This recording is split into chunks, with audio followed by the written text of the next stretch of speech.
Ever wondered why the thing you've been manifesting hasn't shown up yet, even though you've done the vision board, the inner work, and taken the action? This delay is likely not punishment, but it might just be alignment in progress. I'll walk you through 5 things I've witnessed and lived recently that shift the timeline of your desires. And I'll show you how honoring these can actually pull what you want closer, possibly with more ease than you can imagine. Hi, welcome to the podcast. I'm Sheila Botelho, holistic business strategist, creator of the Seasoned Success Method, and your guide to growing success from the inside out. Something I've really been sitting with lately and living through is how our timelines almost never go how we expect. And yet, they always teach us something that we would have missed if things had happened seemingly on time. If you listen to episode 529, I shared that I'm in the midst of a few personal transitions, ones I'll be talking more about in the weeks to come. But what I didn't share then, and what I want to explore here, is how different my relationship to timelines has become over the past 6 years. Because 6 years ago, that's when the clarity, or at least the seeds to it, first arrived on what I really wanted, the way I wanted to live, the deeper purpose I wanted to embody. And like so many of us, I thought, okay, I've got the vision, let's go. But what actually happened? A whole lot of unfolding. And not just in business, but in my body, with my family, and with my beliefs. So many layers had to move. And here's what I've found.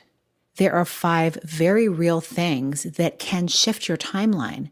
And when you start working with them instead of fighting them, things start to click into place so much faster.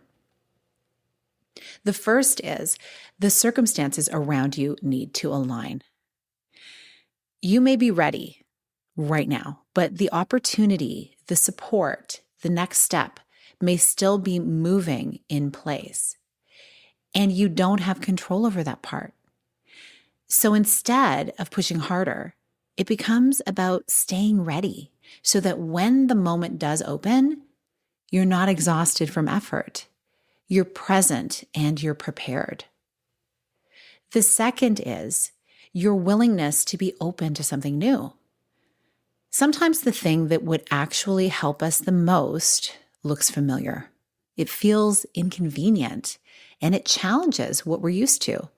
But when I started opening myself up to receiving help in new ways, or connecting with new types of people, or even letting go of strategies that were looking like they worked on the outside, but draining me inside, that is when things started to shift. Number 3, and this one's big, is letting go of outdated beliefs. Things like, it has to be hard. Or I can't have this until I earn it through burning myself out. Or the one we hear a lot, success takes a long time. And if it comes fast, I can't trust it. These are the subconscious contracts so many of us make, and we don't even realize that we're holding them. I had to do a whole lot of releasing here. And honestly, some of those beliefs were really sticky. But as I released them one by one, I could actually start to feel my body relax. And the craziest part is things I'd been wanting started to arrive, sometimes within weeks. Number 4 is outdated habits that are blocking what you want. Something as simple as saying yes to too many things, staying up too late, putting everyone else's needs before your own, or checking your inbox before checking in with yourself. Have you done that one? I started examining these habits, and they seemed harmless, but they were actually keeping me distracted and depleted. And when I made small shifts, like carving out white space before I looked at my calendar, or saying no to things I used to say yes to out of guilt, everything opened up. And finally, number 5, you've got to create space in your maxed out life for something new to land. We all want to manifest something beautiful, but where will it go? Where will it fit in? Your schedule's already packed. Your mind is already full. Your energy is already divided over and over and over.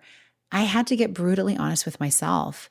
If this new season is going to enter my life, am I making any room for it? For me, that looked like removing things that weren't aligned anymore. Sometimes offers, sometimes obligations. And it was hard, but it truly was necessary. And what happened as I moved through each of these 5 things? I healed old patterns, I gained confidence, and it was like I became more magnetized to the things I'd been longing for. Because letting go does create space. Space for exploration, introspection, divine connections, and synchronicities to show up. And here's the part I did not expect. When you do this once, you start to see that the opportunities were always there. You were just too busy or too in your head or too attached to how things were supposed to look to even notice them. Sometimes we actually push them away with our doubt, with our disbelief that something beautiful could be simple or fast or joyful. And this may look like those times where when you lift your head up enough, perhaps you're on vacation, perhaps you're on a weekend, and you see someone seemingly come out of the woodwork doing something so incredible with their life or business that you're like, wow, I would love to do that. And you think, where did they come from? Or did they come out of nowhere? And then you see they've been plodding along the whole time. Other people knew about them. They were just new to you because you've been so buried in your own work. That's when you realize, oh, the opportunity has been there all along. I'm going to leave you with this. Right now, I'm in a season where beautiful things are landing in my life, almost daily right now. Kindness, opportunities, synchronicities, support, ease. And I've found myself bumping up against my edge. This quiet voice inside of me says, things are so good. Maybe something bad is coming next. It's that inner thermostat, the one that's been set to a certain level of success, joy, love.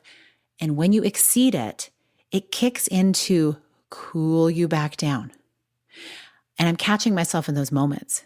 Instead of shrinking, I'm expanding and I'm saying, wow, God, thank you. What amazing thing do you have lined up for me next? That's my practice right now. Receiving without guilt, celebrating without fear, and trusting the goodness. So if you're in a season where your timeline looks nothing like you imagined, please know that you're not alone and that this is not a sign to stop. It might just be a sign to pause, reassess, and open more space. And if you want to get clear on your vision again, the real one, the next level one that you get to have, I created something just for you. It's called the Vision Map, and it will walk you through reconnecting to your true desires and mapping out what aligned success looks like for you right now. So message me the word map over on Instagram and I'll send it to you.